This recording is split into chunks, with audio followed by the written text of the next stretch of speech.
Bapak juga semua yang kami hormati dan kami banggakan, Pak Dosen Bapak Fauzi Bakri selaku narasumber sekaligus dosen.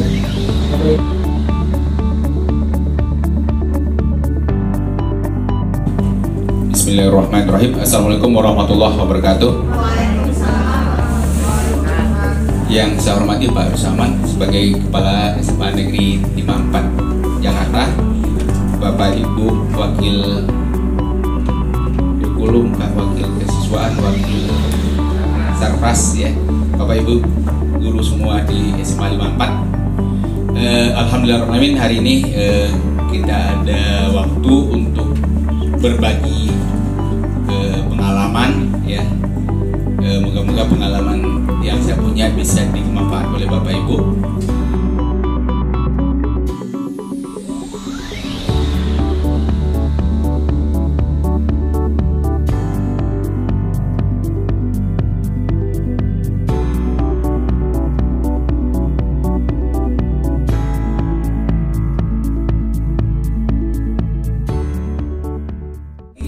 Khusus untuk pendidikan, kalau ini khususannya penelitian dan pengembangan pendidikan fisika, harus ada fisikanya.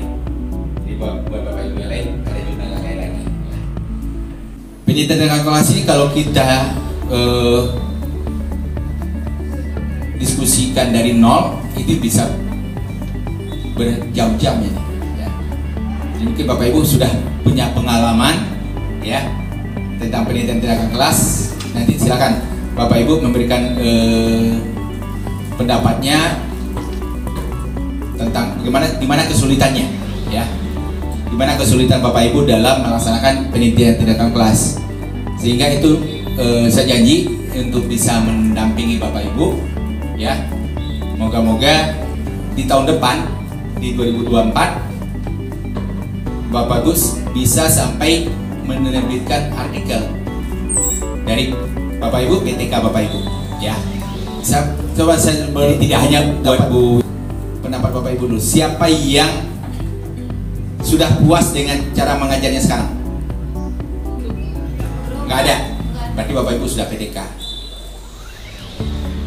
Sudah melakukan PTK. Kalau Bapak Ibu belum puas, berarti Bapak Ibu sudah melakukan PTK. Tapi kalau Bapak Ibu sudah merasa puas, berarti belum PTK. Berarti belum puas lagi, nggak mau puas lagi, Pak.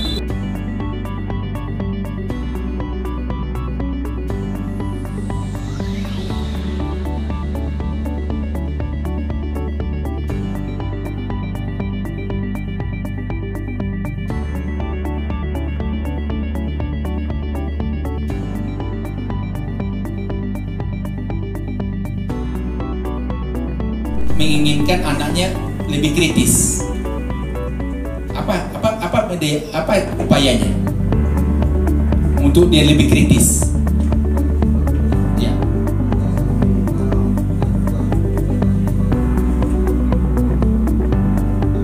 Tidak ada. Kelasnya itu ya siswanya harus semua siswa di kelas.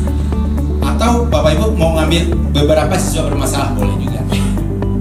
Misalnya kita punya kemarin kita di rumah mana tadi kemarin yang ada siswa bermasalah, Bu Evi pemerintah orang yang siswa bermasalah yang lambat contohnya kan. Nah, ini gimana kita menangani siswa yang lambat di kelas ini? Ada 5 orang misalnya, ya. Yang ini teman-temannya cepat. Bapak Ibu kan tidak mungkin mempunyai gaya yang sama. Memfasilitasi yang cepat, yang lambat terabaikan. Dia lama-kelamaan bosan, membuat dia malas datang ke sekolah, ya kan?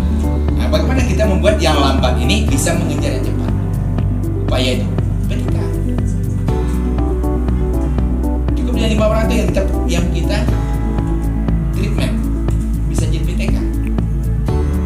Boleh, ya, karena dia tidak membatasi berapa orang, ya. 5 orang, tapi nanti dia kan dikombinasi dengan teman-teman lainnya. Misalnya Bapak Ibu bikin kelompok yang 5 ini jangan satu kelompok, dimasukkan ke kelompok ini, tapi dia ditunjuk sebagai ketua misalnya. Otomatis dia kan harus berusaha kan. Bagaimana kita menumbuhkan? Bapak Ibu mohon maaf, tidak mungkin kan di SMA anak bodoh. SD-nya udah lulus, SMP-nya lulus, masa bodoh di SMA? Gak mungkin kan? Yang ada malas. Anak malas mungkin, anak bodoh nggak mungkin. Dia malas. Kenapa malas? Ayo. Ngelakuin kayak gitu Pak. Sudah pernah ngelakuin kayak gitu dan sudah saya kasih juga, ternyata tetap tidak ada perkembangan juga. Nah, kemudian akhirnya saya juga ada membuat anak-anak yang memang sangat lemah untuk daya tangkapnya. Saya bilang, kamu setiap hari Jumat itu pulangnya jam 2. Kalau normalnya itu pulangnya jam 3. Miss Magda itu masih punya waktu 1 jam sampai sebelum pulang. Manfaatin aja, kira-kira kamu les lah sama saya. Kalau saya di luar sekolah les itu udah berbayar, kalau di sini masih gratis. Saya bilang gitu Pak.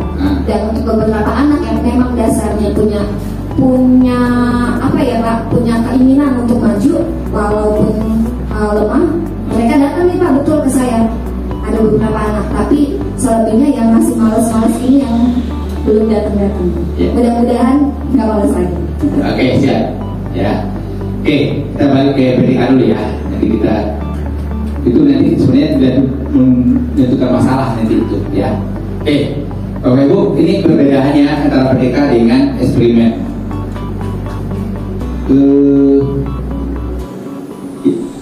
2000 berapa ya? Yang MGMP mengadakan PDK. Jadi permasalahan Bapak Ibu di PDK ini, teman-teman guru yang di tempat lain ya, bukan di sini, tempat lain itu masih terkontaminasi dengan skripsinya dulu, melakukan penelitian kuasi eksperimen, pengaruh apa, kalau pengaruh ke PDK ya. PDK itu adalah bagaimana upaya kita fiksi kata ya, bodoh malas itu ya. Jadi bagaimana kita sekarang intinya membuat anak ini mau mengikuti proses belajar kita, ya. Ini yang kita buat, ya. Tapi Pak, jadi kan sebenarnya nggak perlu kita itu menentukan batas bodoh enggaknya. Ya. Sekarang gini, kita tuh kan pengen target anak itu misalnya nih secara tertulis angka ya, secara tulis angka kita pengen anak itu nilainya bagus misalnya, gitu kan? Pasti gitu kan? Nilainya bagus misalnya. Itu saja yang kita jadi acuan gitu ya. Untuk maksud saya tuh nggak perlu deh kita untuk mendefinisikan mana itu batas bodoh ya bodohnya gitu kan. Nah seperti itu misalnya Bapak pengen anak ini bisa tambah kurang kali bagi yang pecahan misalnya. Nah ketika udah bisa itu kan berarti sudah bagus kan gitu. Jadi menurut saya ke situ kali ya arahnya ya. Kalau kita nemuin yang mana anak bodoh nggak udah diperlukan itu di dalam PDK juga gitu kalau menurut saya gitu. Jadi kita acuannya apa dulu gitu. Jadi kalau memang itu tidak diperlukan, untuk apa ini kita bahas? Secara ini karena bodoh itu kita nggak pernah pakai kata bodoh kan, nggak pernah berbuat bodoh sebenarnya ya gitu. Jadi kalau tadi dimaksud emang nggak ada anak bodoh, memang benar gitu. Jadi anak yang lambat kali ya, lambat dia memahami itu ada. Nah, lambatnya kenapa? Mungkin nggak biasa belajar dari SD-nya udah telat gitu kan, lambat terus deh kesininya misalnya gitu. Mungkin asupan gizinya juga kurang misalnya gitu, sehingga sering sakit kan lemah ya badan, lemah juga berpikirnya, misalnya itu banyak faktor.